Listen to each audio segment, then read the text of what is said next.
Salut à tous, on se retrouve aujourd'hui pour parler du Paris Saint-Germain ce mardi 6 août et on commence tout d'abord avec ce match hier soir entre deux joueurs du PSG, le Maroc d'Achraf Hakimi et l'Espagne d'Arnaud Tenas. C'était une demi-finale du tournoi olympique et c'est l'Espagne d'Arnaud Tenas qui s'est imposée 2-1. Du coup l'Espagne se qualifie pour la finale. Concernant le Maroc d'Achraf Hakimi, ils vont viser maintenant la médaille de bronze bien sûr en jouant la petite finale, ça sera contre l'Égypte. Donc ce match les gars était quand même... le Maroc menait quand même 1-0 dans le match et l'Espagne a su réagir, renverser le match et gagner le match. Donc voici les statistiques de la partie. Donc côté espagnol, on peut voir que le Maroc a tiré 3 tirs cadrés, ce qui veut dire tout simplement qu'Arnaud Tenas a fait 2 arrêts décisifs et il a pris un but sur les 3 tirs cadrés bien sûr de cette sélection marocaine. Donc félicitations à Arnaud Tenas, il jouera cette finale. En plus c'est au Parc des Princes et dans le stade du PSG. Ça sera vendredi, un stade bien sûr qu'il connaît très très bien.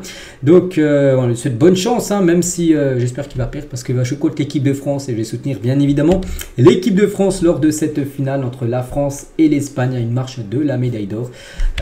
Cette rencontre. Et concernant la petite finale, donc ça sera entre le Maroc et l'Égypte et le Maroc d'Achraf Hakimi. Ça sera jeudi, donc après-demain à 17 h au Parc des Princes de nouveau.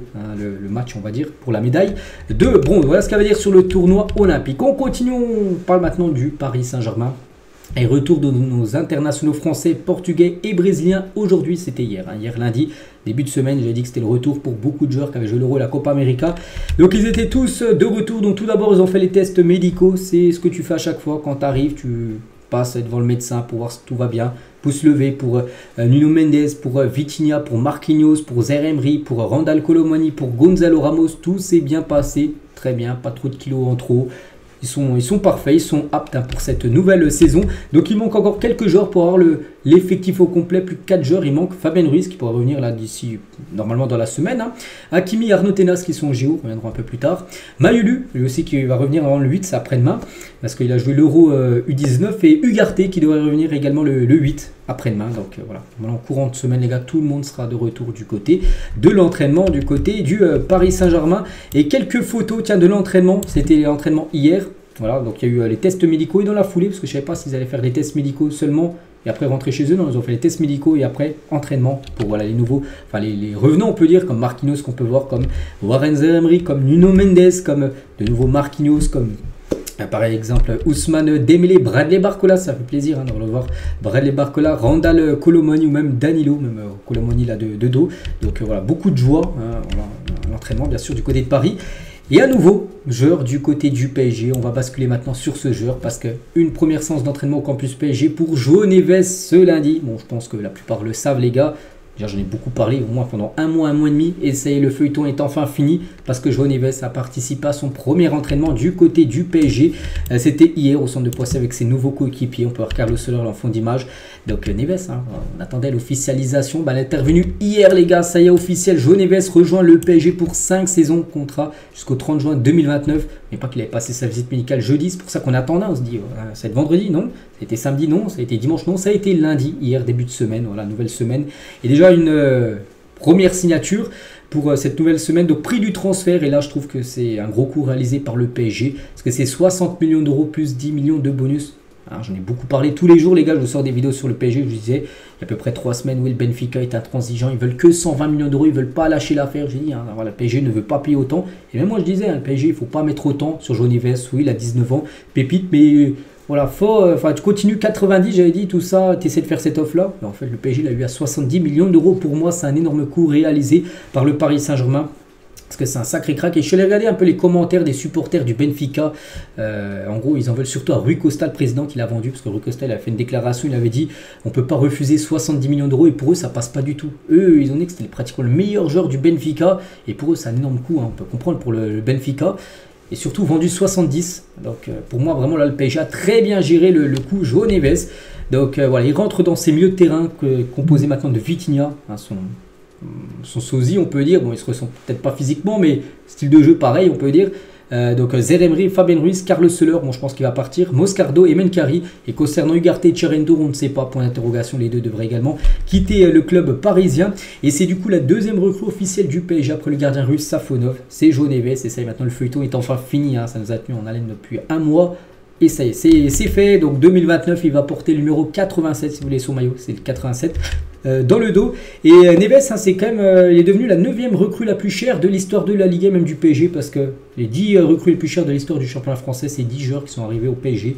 Et du coup, il est entre Ugarte et Dembélé à 59,9 millions sans les bonus. Avec le bonus, c'est 10 millions de plus. Donc voilà, concernant ce transfert, bien sûr, de João Neves et quelques déclarations, bien sûr, du nouveau joueur du Paris Saint-Germain. Tout d'abord, il a dit: c'est une très grande fierté, ces premiers mois. C'est une très grande fierté pour moi de rejoindre le PSG, un club très ambitieux. Je vais tout donner pour aider mes coéquipiers, grandir dans ce club fantastique et remporter de nombreux titres. Il a également dit, hein, par rapport sur Luis Enrique, il a les idées de jeu que je recherche. C'est aussi pour cela que j'ai choisi le PSG. J'ai beaucoup apprécié notre conversation parce que oui, je l'avais parlé il y a à peu près 2 semaines, j'ai dit, il y a eu contact entre Neves et Luis Enrique. Peut-être ils ont parlé au téléphone, peut-être ils sont vus en vrai, je ne sais pas, mais j'ai dit qu'il y avait eu, en gros, c'était parlé les deux, et oui, il le confirme. Hein. C'est une personne, un être humain fantastique, je crois qu'il attendait que j'arrive, je ne le décevrai pas, on espère. Hein. Toujours avec João Neves sur les joueurs qui lui ont conseillé Paris, il a dit évidemment, j'ai parlé avec tous les Portugais, avec son ami Vitinha, Gonzalo Ramos, qui est quasiment son meilleur ami.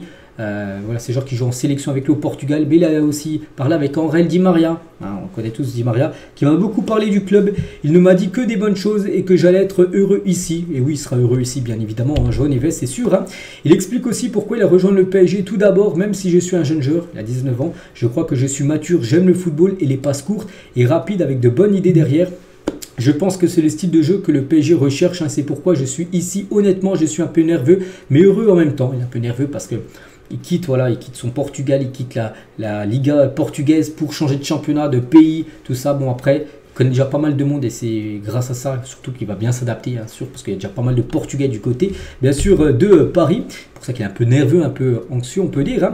Hein. Toujours avec Neves sur le projet du PSG, il a dit: il est fantastique ce projet, le club est énorme. Hein. C'est un jeune club avec de très grands objectifs et je pense que cette façon de penser et d'essayer de le rendre encore plus fort avec de jeunes joueurs est un très bon projet. Oui, hein, parce que maintenant le PSG a changé, hein. C'est plus le PSG bling bling de recruter des joueurs.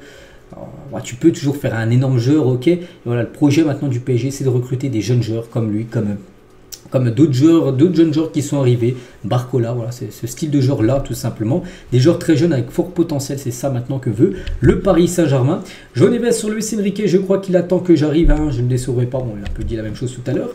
Tu as un message pour les supporters: je veux vous dire que je suis vraiment impatient de vous voir et je vais faire de mon mieux pour le bien du Paris Saint-Germain. J'espère que les fans du PSG m'aimeront, ah, c'est sûr, hein, il recevra une grosse ovation lors du premier match, bien évidemment, à domicile, parce que c'est un joueur aimé, hein, voilà, João Neves, puis on espère, il peut que réussir bien sûr du côté de Paris. Hein. Et quels sont tes objectifs ici avec le club? Je veux profiter de ce chapitre de ma carrière pour devenir un meilleur joueur, me développer en tant que footballeur. C'est un projet qui exige que les jeunes joueurs soient excellents, bien sûr, sur le terrain, c'est vrai. Après, il y aura de la concurrence, hein, il le sait. Voilà, du côté Benfica, c'est un titulaire indiscutable. Au PSG, bon, je pense qu'il va arriver. Voilà, ce sera lui de montrer ses preuves. Mais s'il montre ce qu'il a fait au Benfica, au PSG, il n'y aura pas de souci. Il sera dans le 11 de départ, il n'y aura pas de souci. Mais bon, voilà, ce sera un joueur aussi qui rentrera dans une rotation parce qu'il fait beaucoup tourner, on le sait. Luis Enrique. Et quand on parle de jeunes joueurs avec de la maturité, je pense que je fais partie de cette catégorie de joueurs. Peut-être qu'il a 19 ans. Mais il joue un peu comme un joueur de 25 ans, un joueur mature, on peut dire, dans le football. Hein. Et ce PSG, c'est un club qui a de grands objectifs et qui compte déjà de nombreux records. Oui, hein, en France, hein, maintenant on espère un peu plus en Europe, hein, pour le PSG. Hein. Et que ressens-tu aujourd'hui? Honnêtement, je suis un peu nerveux, mais heureux en même temps. J'espère que les supporters, bon après c'est à peu près la même déclaration que tout à l'heure. Et Nasser, les gars, qu'est-ce qu'il en pense de Nasser? Parce que c'est un gros cours quand même réalisé par le président. Donc nous sommes ravis d'accueillir Neves au sein de la famille du PSG. João est l'un des joueurs les plus talentueux du Portugal et du monde. Il rejoint le PSG avec beaucoup de passion. Il est déterminé à se battre pour notre maillot, ce que nous attendons de tous nos joueurs. Nous continuons à bâtir une équipe, une jeune équipe fantastique basée sur le travail en équipe, le talent et l'esprit collectif. Il le dit maintenant, voilà, avec ces mots-là de jeune équipe. Voilà, parce qu'avant, peut-être, il n'a pas le même discours. Alors, il lui dit, voilà, nous on veut les meilleurs joueurs du monde au club. Voilà, après là, c'est un tout jeune joueur. Je veux dire, le projet maintenant du PSG, c'est plutôt regarder la jeunesse. Et je pense que c'est bien de changer changer par rapport à cette fonction de recruter. Ça peut vraiment ça peut briller pour le PSG, on peut dire, pour le futur. Et pour revenir sur João Neves, les gars, il a quand même refusé, n'oubliez pas, Manchester United et Liverpool. Hein. Les deux clubs étaient intéressés, ils voulaient que le PSG. Il a rejoint le PSG pour 60 millions d'euros et 10 millions de bonus. Hein. Pour moi, c'est un énorme coup réalisé par Paris, parce que tu n'aurais pas pu le recruter moins cher, déjà 70, les gars, je trouve que c'est très très bien. Et les recrues du PSG en 2024 depuis janvier, hein, Beraldo, Moscardo, Safonov et João Neves. Et le prochain, parce qu'on parle d'un joueur, William Pacho, que j'ai parlé hier, parce que là on bascule. Neves, on a beaucoup parlé, tout ça. très content maintenant. Voilà, maintenant c'est un joueur du PSG, on en parlera bien évidemment. Mais on va parler aussi de ce William Pacho parce que la deuxième recrue officielle a été annoncée, mais peut-être une troisième recrue pourrait s'enchaîner. Là, tout s'accélère quand même du côté du PSG hier. Neves officiel et peut-être aujourd'hui, voire demain. Pacho, ce jeune joueur, j'ai parlé hier, ben, il pourrait débarquer à Paris. Les gars, il y a Here We Go. Ça y est, peut-être le PSG a enfin son défenseur central de base. Le PSG voulait Leniro. Alors, début juin, c'était Leniro. Après, on a pu voir que c'était compliqué. Il y a eu pas mal d'autres joueurs comme Gertruida, comme qui d'autre, comme Antonio Silva, Inacio, tous ces joueurs-là aussi que le PSG a ciblé. Et du coup, c'est lui le défenseur central que le PSG devrait recruter. C'est un défenseur équatorien. William Pacho, c'est un défenseur de Francfort. Here We Go de Fabrizio Romano. Montant du transfert, 40 millions d'euros. Dimanche, il n'y a encore aucune rumeur. Hein. Ça s'est fait, enfin peut-être dimanche matin, voire samedi aucune. Ça a peut-être commencé à parler dimanche soir, lundi, les premières grosses rumeurs. Et hier soir, aux alentours de 19h, Fabrizio Romano a mis son Here We Go. Voilà, donc, vous avez vu, peut-être en 24-48 heures, c'est officiel. Concernant Pacho, il risque d'être la troisième recrue officielle du club. Et ça fait plaisir parce que là, ça commence à s'enchaîner les signatures, on peut dire enfin, du côté du club. Donc voilà, ce défenseur-là. Donc bon, après, je ne vous cache pas, je ne connais pas trop le joueur. Mais bon, ouais, il est à Francfort, 40 millions d'euros. Si le PSG va le chercher, c'est que bien évidemment, il doit être très bon. Et juste, tiens, la visite médicale de Pacho est prévue cette semaine. Je ne sais pas quel jour encore, on en parlera peut-être dans les prochains jours. Bref, son profil ressemble beaucoup à celui de Lucas Hernandez. Voilà, si vous voulez avoir un profil de ressemblance, hein. Donc agressif dans les duels et très propre dans ses relances, un joueur aussi qui a une grosse grinta, qui lâche rien à l'image de Lucas Hernandez. William est un joueur intelligent, il est très à l'écoute, hein. Et voilà, Marcus Croche, le manager général de l'Eintracht Francfort, où joue ce joueur, hein. Pacho possède cette faculté à mettre les choses en place très rapidement. Il a aussi beaucoup de qualités sur le plan athlétique, hein, en se servant de son corps avec rigueur et malice. Voilà ce joueur qui va débarquer normalement du côté du PSG. On peut voir un gratteur de ballon plutôt propre avec ce graphique là fait par l'équipe. On peut voir les interceptions, les ballons récupérés, hein. 6,5 ballons récupérés en moyenne toutes les 90 minutes jouées, c'est pas mal. Les fautes commises, les tacles réussis, les passes, tout ça, les précisions de passes, 85% de précision de passes sur les 90 minutes jouées en moyenne sur la saison dernière. Donc voilà, c'est très correct et ce joueur devrait débarquer du côté du Paris Saint-Germain.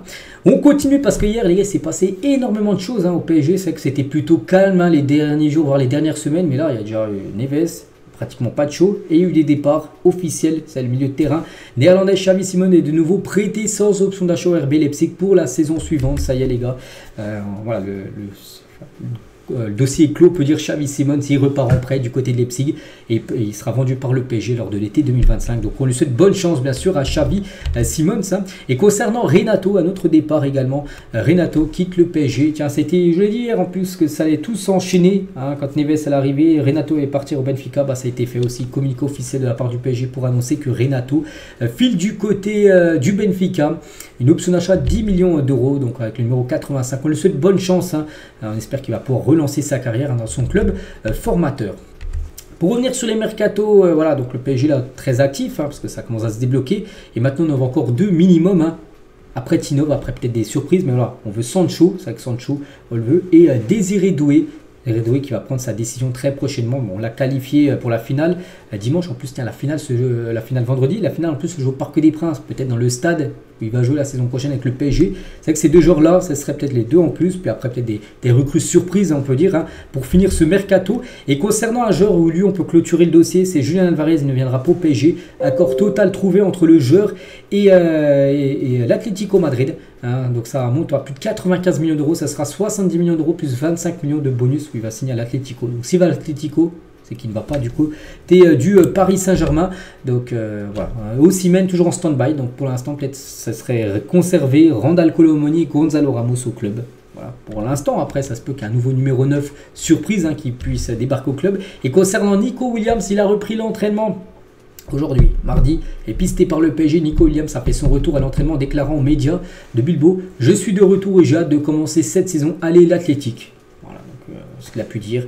On pense que lui aussi, un dossier quasiment refermé, enfin fermé. Il ne viendra pas du côté de Paris. Et on finit cet épisode aujourd'hui, un gros épisode, parce qu'il y a quand même d'énormes grosses infos aujourd'hui.